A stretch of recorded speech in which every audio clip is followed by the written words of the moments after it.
دل میں محبت پیدا اور پیار پیدا کرنے کے لیے یہ ایک وظیفہ لے کر آئی میں اس دفعہ پھر۔ السلام علیکم، کیا حال ہے آپ سب کے؟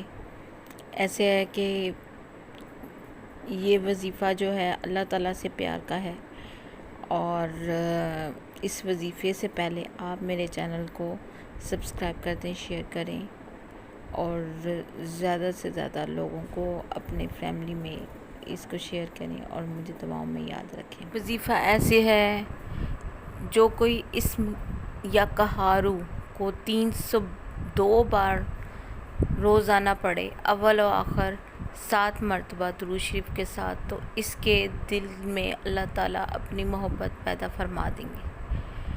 اور اس وظیفے کو آپ زیادہ سے زیادہ شیئر کریں اور مجھے ہمیشہ دعاؤں میں یاد رکھیں، کیونکہ میں آپ کے لیے چھوٹے سے چھوٹا وظیفہ لے کر آتی ہوں۔